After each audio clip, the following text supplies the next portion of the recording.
Estamos de volta com o Educadoc, recebendo Hortência. Hortência, eu queria aproveitar esse segundo bloco para falar sobre denúncia. A gente pode fazer uma denúncia se a gente percebe que tem uma violação de direito. é, é, Como é que a gente faz? A gente percebe que existe exploração sexual. A gente pode levar. Como é esse ciclo? A gente pode levar para o CRAS, a gente leva para a polícia, a gente leva para o Conselho Tutelar. Como é que funciona? Isso é caso de polícia e de conselho tutelar, Certo. né. A gente tem muito porque, assim, é uma violação de direito e que muitas vezes, por exemplo, numa BR, né, uma casa, Um que restaurante que funciona à noite como, não é, como fachada, um bar de isso, fachada, isso, a né. gente tem muito isso em BRs com Isso, caminhoneiros e tudo mais, exatamente. De né. vez em quando estoura um lugar, né. Sim, sim. E aí, nesse caso aí, para o CRAS atuar, para o CREAS atuar, como eles ficam dentro do território, traz um risco para a equipe. Fica muito visado, Fica né. muito vulnerável para essa equipe. Então isso aí é uma coisa mais de polícia mesmo, de intervenção da polícia, do conselho tutelar. O conselheiro tutelar a gente tem muito isso, assim, eu fiz um curso há muitos anos atrás, acho que em 2014, 2012, não me lembro bem, no Sendec, que era o ED Direito.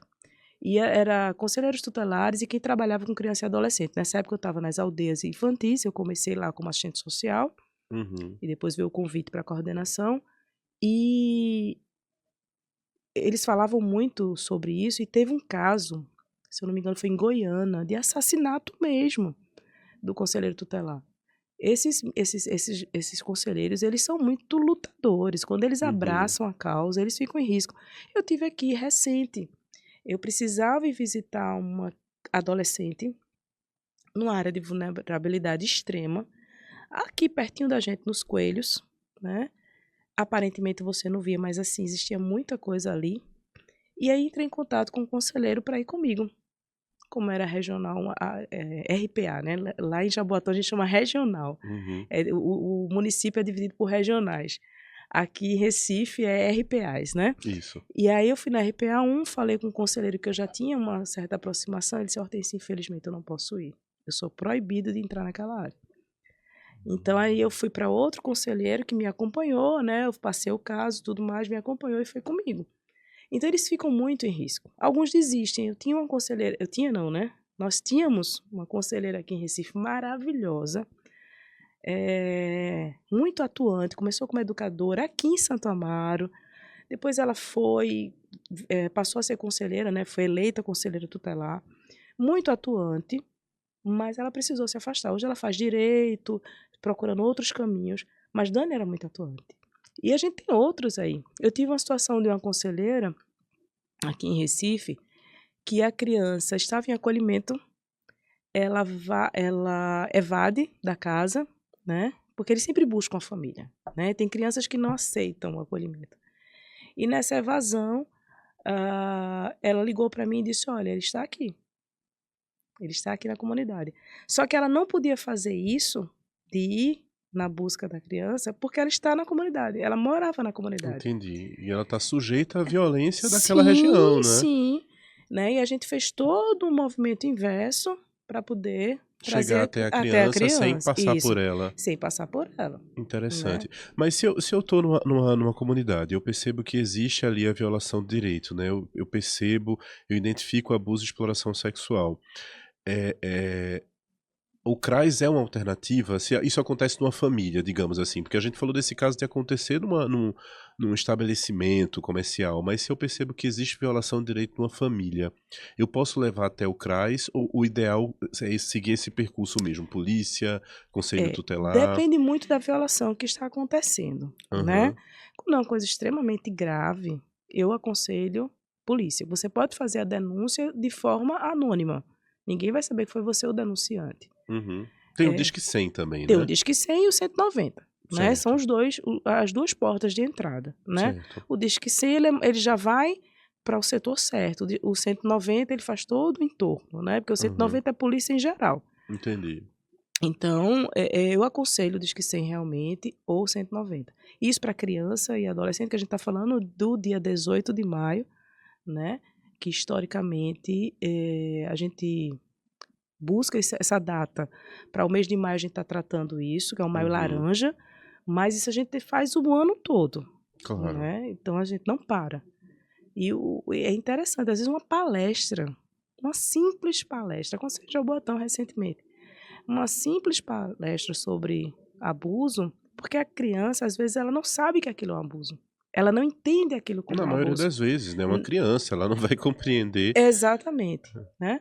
Então, quando a gente começa numa palestra, não toque aqui, aquela parte que não é para tocar e tal, de uma forma lúdica, né, para as crianças menores, quando vê, ele chega junto de você e diz: "Meu pai faz isso, meu avô faz isso, meu vizinho faz isso". A gente tem N situações, e aí a gente aciona o CREAS, né. Mas muitas vezes isso é percebido pelo CRAS, pelo próprio CREAS. A média complexidade, ela faz um trabalho incrível, né, de ir nas escolas, de estar o tempo todo junto com os conselheiros tutelares, né. A média é muito atuante. E aí, ao perceber, eles já começam o processo, iniciam o processo. Mas eles sempre buscam um conselheiro tutelar, né, a gente tem conselheiros, assim, bem comprometidos com a causa mesmo, em Recife, em Jaboatão, em Olinda. A gente identifica, eu já fui de Olinda, já fui de Recife, estou em Jaboatão. Não sei Entendi. qual é a minha próxima cidade. Você já tá na RMR, né, já. É, é, é, é, é. A gente, por exemplo, na época da pandemia, que as pessoas não podiam sair de casa, a gente, enquanto Aldeias Infantis, ela começou como instituição de acolhimento institucional, mas hoje ela abrange uma série, ela é bem ampla, né? Ela está há mais de 52 anos aqui no Brasil, mas ela historicamente ela está em 130 países. Então é uma instituição de grande porte. E aí eu me lembro bem, eu não era do serviço de convivência, né? Era uma outra coordenação, mas eles ficaram, tanto os educadores, oficineiros, eles ficaram extremamente preocupados, porque na medida que eles estão em casa, aí a vulnerabilidade é maior, porque o assédio ele acontece dentro de casa, a violação acontece dentro de casa. Eu peguei um relatório hoje do Ministério Público, era uma criança, uma pré-adolescente, e ela morava com a avó. E nessa moradia com a avó foi porque a mãe fazia várias violações, várias, físicas, todas as espécies. E aí, nessa violação com a mãe, a avó percebe, denuncia a mãe e fica com ainda criança, né? Ela era criança, hoje adolescente. Quando a gente, enquanto CRAS, não foi nem a gente enquanto CRAS, perdão, foi o CRES que fez essa visita e pediu a visita do CRAS também para ter um outro olhar, né? De uma outra equipe, de um outro profissional com uma outra visão, porque o CRAS vai com outra visão, né? E aí eles fazem uma escuta com a avó e depois eles fazem individual com a adolescente, a pré-adolescente, ela tinha 13 anos.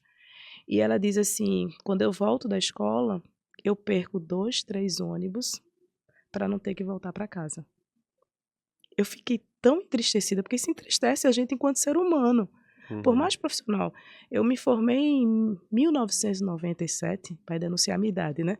E aí, 1997, e venho atuando há alguns anos na assistência como um todo, mas tem histórias que tocam a gente, que mexem com a gente. Mas veja, ela chega ao ponto de sair da escola e não querer voltar para casa. E ela já está na segunda casa. Na minha Na opinião, segunda casa e a segunda violação de direito. a segunda violação de direito. Ela foi violentada dentro pela genitora, agora a avó materna. E para onde essa menina vai? Né? É triste, é muito triste. Assim, a gente tem profissionais que não suportam. Eu conheço N profissionais que se formaram comigo e dizem, não, eu vou, mas vou para outra área. Não consegue ficar. Isso é muito de... Você tem que ser muito forte muitas vezes. Claro. E essa proteção social básica, ela é feita pela sociedade como um todo, né, Hortência? Não é só o CRAS sozinho não Não, funciona não, não dá se conta. não tiver a sociedade Não. civil atuando, Sim, né? isso vai muito além. A gente tem a questão das mulheres, a violência contra a mulher, né? Assim. Então, que aí a Secretaria da Mulher já é outra secretaria, né? Aham. Mas, como um todo, toda violação de direito, né? Que a violação de direito, Hugo, pode acontecer na minha casa, no meu trabalho, o assédio ou a violação de direito, né? Então, esse assédio ele pode vir para a criança, né? Uhum. E aí a violação de direito ela pode ser física, mental, espiritual, quando a mãe obriga, não, você tem que ir para aquela determinada religião. É muito amplo, né? E quando a gente vai para a exploração sexual, que a gente está falando disso, acontece, quando eu penso assim, que acontece dentro de casa, que acontece pelo genitor, que acontece pelo padrasto, que deveria ser, teoricamente, um local de proteção, ele é E de é violação. teoricamente uma pessoa de confiança, né? Sim, Porque se acontece a violação dentro de casa, é um tio, um vizinho, uma sim, pessoa que tem acesso à sim, casa, não é com muita facilidade. Então, sim, teoricamente, é uma pessoa de sim. confiança. Tinha eu vi uma mulher já, ela já era adulta, ela falando da violação dela, falando do 18 de maio, falando da violação dela enquanto criança. Era um terreno com várias residências, só morava a família, avó, tios e tias, enfim. E a violação dela vinha do tio. E um certo dia ela disse que ele bate na mãe dela. E aí ele diz: tá vendo que se você falar, eu mato ela. E ela ficou calada durante muitos anos por conta disso. Aí é quando ele não se contenta com ela, e aí ele quer ir até as irmãs. Aí é quando ela grita. E aí é quando dá a denúncia, é todo o processo. Patrícia, me explica uma coisa. Você trabalhou com o Aldeias Infantis. O Aldeias Infantis, eu suponho que faz o acolhimento de crianças e adolescentes. Como é que acontece quando essa criança ela é percebida a violação de direito, certo? Mas essa criança não tem para onde ir. Você falou que existe um percurso, né? Se essa família ali primária não pode estar com essa criança, né? A mãe e o pai, ela é levada para outros parentes próximos, um tio, uma tia, um avô, uma avó. Mas quando não tem essas pessoas, ou quando tem essas pessoas não têm condições de acolher. O que acontece com essa criança e com esse adolescente? É muito interessante que a vulnerabilidade social, né, vamos dizer, a pobreza em si, ela não é motivo para não estar com essa criança. Certo, Então, para isso existe o Bolsa Família e outros benefícios, né? O entendi. Estado está com agora um benefício para mães, e que é as mães de Pernambuco, um programa deles, mas assim, é, quando se percebe que com a genitora não dá mais. E isso pode mudar, viu? Isso não é engessado, não. Por exemplo, vamos supor, a criança foi acolhida, a equipe técnica daquela casa de acolhida, ela começa o processo. Aí diz assim, a genitora não dá, por vários motivos. Então ela vai para a família extensa. Quando ela está na família extensa, às vezes com um processo de aproximação com alguém da família extensa, houve uma modificação dessa genitora. E Entendi. ela expressa o desejo de estar com seu filho e o desejo e traz a mudança. Esse processo ele pode voltar. Inclusive, a gente teve casos em Recife, eu digo que Recife, é, eu sou até suspeita de falar, né, dos juízes que foram de Recife, que foi doutora Hélia, doutor Hélio, para mim, profissionais muito coesos e muito persistentes e muito bem preparados na época. Trabalhei com os dois na época. E teve casos que a criança estava destituída do poder familiar. Quando é que ela é destituída do poder familiar? Quando os genitores não podem ficar, não tem condições. Procura a família extensa, também não tem condições. Daí eles vão, a criança é destituída do poder familiar e ela vai para adoção. Detalhe, ela tem que querer ser adotada. Eu tive um adolescente nas aldeias infantis, que ele chegou com 3 anos de idade nas aldeias e ele nunca quis ser adotado. Né? Ele não tinha o pai, já era falecido, a mãe faleceu, ele já tinha uns 13 a 15 anos, mais ou menos, não lembro bem, faz alguns anos já isso. Mas ele não queria ser adotado. Ele se emancipou dentro das aldeias infantis e ele não quis ser adotado. Aí essa criança vai para adoção. Está destituída do poder familiar. Mas aí, por algum motivo, a mãe percebe que foi destituída do poder familiar. Outros serviços desenvolvem essa mãe e ela quer esse filho de volta. Então, alguns juízes, mas assim, por isso que eu digo que eu tenho um carinho muito grande por esses juízes, porque eu trabalhei Uhum. diretamente com eles revêem o processo, né? Não é um processo engessado. Tanto é que Recife foi referência nacional de acolhimento, de adoção, processo de adoção. Recife fez uma campanha belíssima junto com o Esporte Clube do Recife, apesar de eu ser tricolor, mas eu Certo. preciso, né? Nem todo mundo é perfeito, né? Né? Tinha que ter um defeito. Mas não, isso é uma qualidade ser tricolor. É ser persistente, né? Certo. Então, assim, fez uma campanha e adota um torcedor. E foi um boom, porque, assim, crianças e adolescentes, quando são pequenininhos, até 3 anos de idade, é fácil de adoção. Até 5 anos. Passou disso, já fica a dificuldade. Então, eram adolescentes e pré-adolescentes. E foi um número enorme de adoção. Inclusive, teve um caso de adoção de um menino que estava prestes a completar 18 anos. Então, Recife foi referência a nível nacional. Na época, doutor Hélio, doutora Hélia, foram dar palestras, né, em outros estados para trazer o que eles estavam fazendo em Recife. Então, em Recife, pelo menos, a gente tem experiências negativas com alguns juízes em outras cidades, né? Dizer, não, já foi Acho que em todas destituído. as áreas a gente vai ter essa Isso, vai ter dificuldade, os né? entraves, né? Que aí a gente Claro. não vai trazer isso agora, mas nada é engessado. Nada na criança e no Eu adolescente. entendo que na assistente social especificamente, a Hortência, é uma coisa de vestir camisa mesmo, porque não é um trabalho quadradinho, né?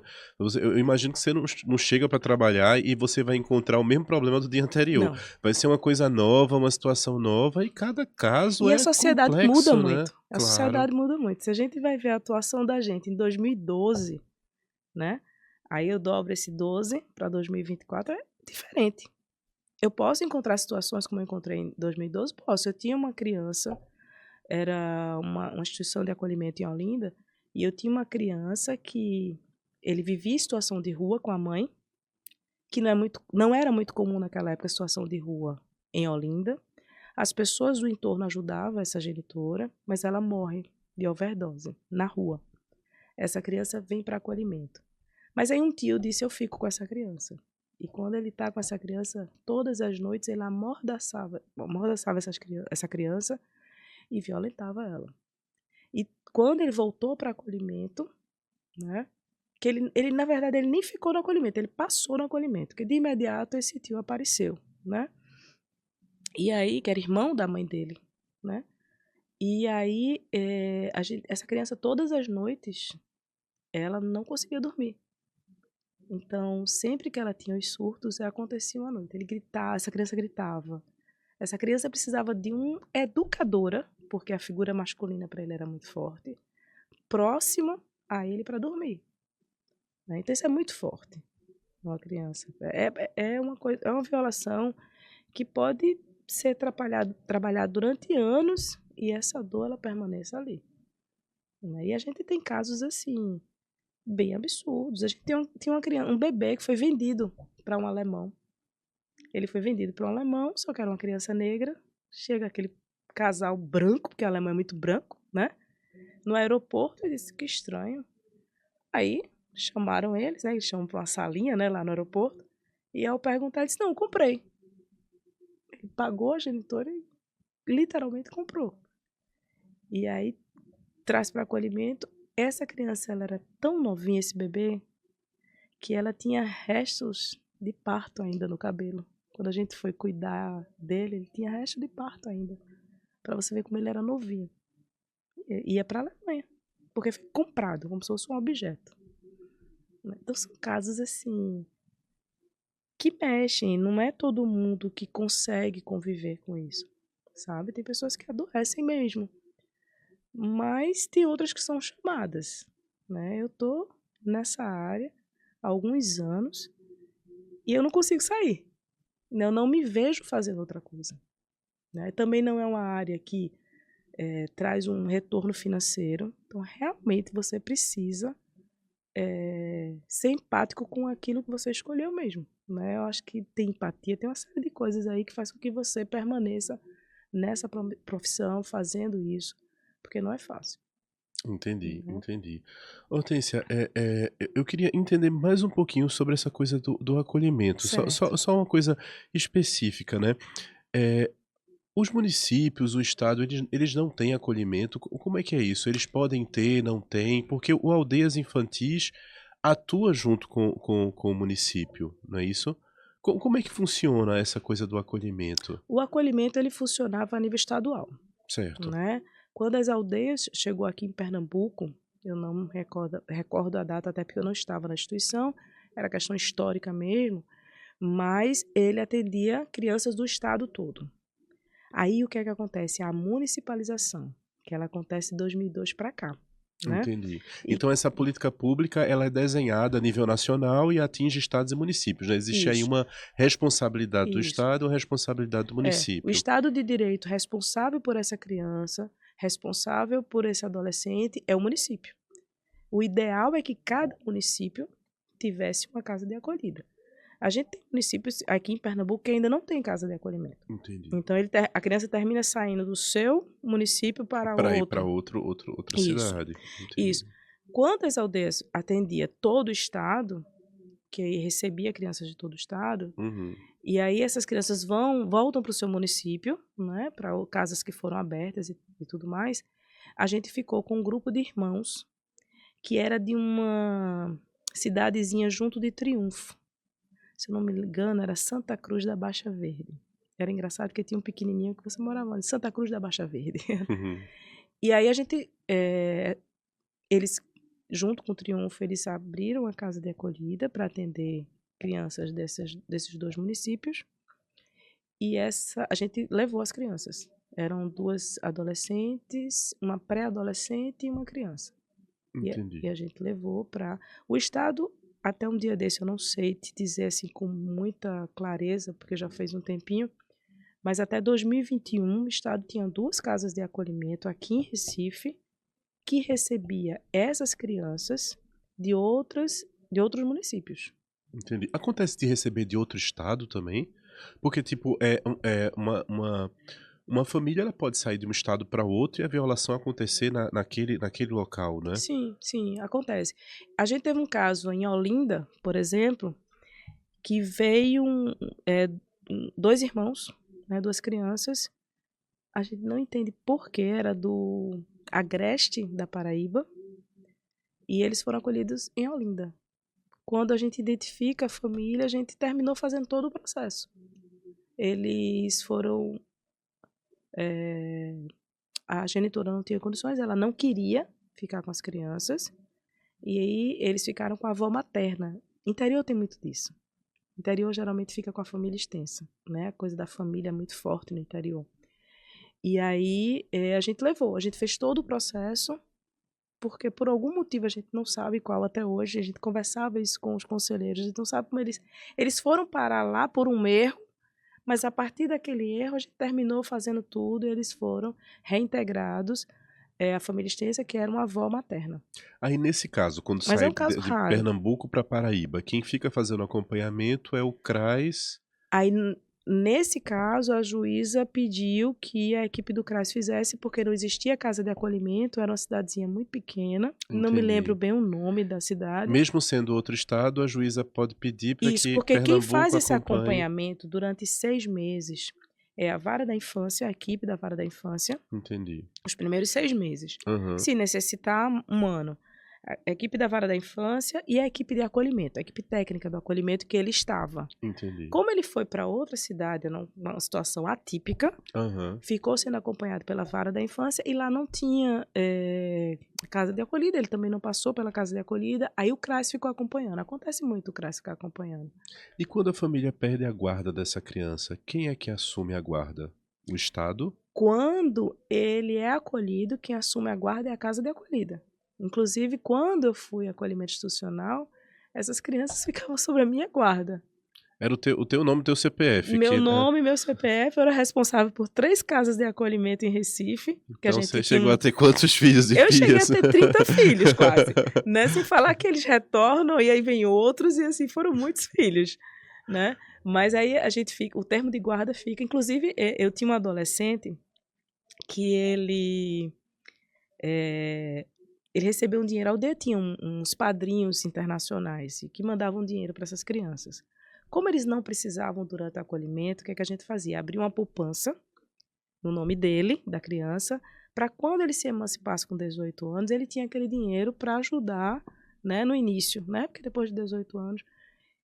E aí esse adolescente, antes dele completar 18 anos, a gente encerra o termo de convênio com Recife, né? A aldeia sai e ele vai para o acolhimento da prefeitura do Recife.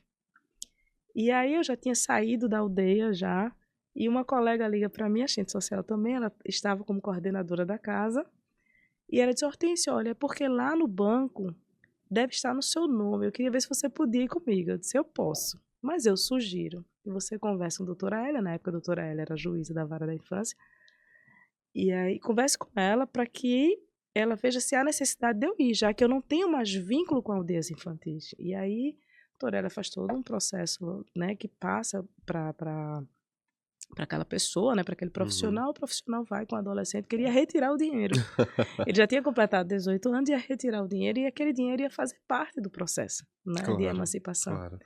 Hortência, eu agradeço muito tua vinda aqui, a gente tá chegando no Foi final um do prazer, programa. foi um É prazer. muito bom saber Espero que as nossas crianças, elas estão protegidas, a gente tem um sistema público que pode proteger as nossas crianças. O ideal seria que a gente não precisasse disso, isso, né? isso. O ideal seria que tudo acontecesse bem, que tivesse tudo bem, mas infelizmente a assistência social ainda tem uma atuação muito forte no nosso país, no nosso estado, no nosso Sim, município, então eu agradeço tem muito o muito que a fazer. tua vinda aqui. Ah, o prazer foi todo meu.